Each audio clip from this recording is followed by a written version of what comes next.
माननीय देवेंद्र फडणवीस साहेब 2010मध्ये मुंबईतील शिवसेनेच्या एका महिला नेत्याने मला फोन केला आणि तिने सांगितलं की डॉक्टर मनीषा जोशींचे माझ्या नवऱ्याचे संबंध आहेत. तर तिने मला ब्लॅकमेल केलं आणि मनीषाला पण तिने ब्लॅकमेल केलं. तिचे वडील तेव्हा होते समोर हे सगळं चाललेलं असताना.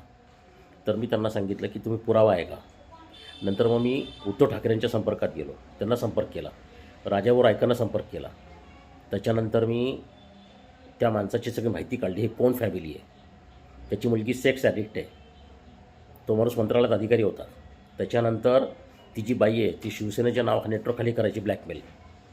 म्हणजे किती घाणेरडे विकृत लोक आहेत. मग नंतर काय केलं, मी सगळी नावं सांगतो तुम्हाला, फक्त तुम्ही मला फोन करा, सांगा गृहसचिवांना, मी तत्काळ सांगतो तुम्हाला काय करायचं ते.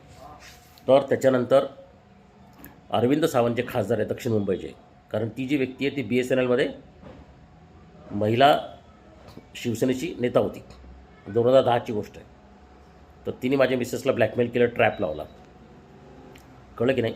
तर हा जो अरविंद सावंत आहे ह्याला मी 10 वेळा फोन केला, आपण मागितली, कधीच त्यांनी रिस्पॉन्स दिला नाही.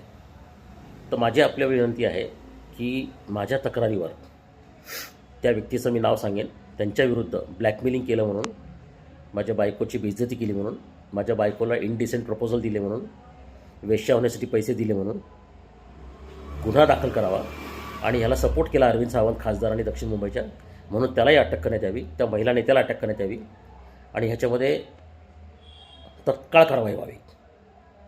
आता मी कोणालाही सोडणार नाही जाण्यापूर्वी, आणि मी मेलो तरी कोणी सुटणार नाही आहे.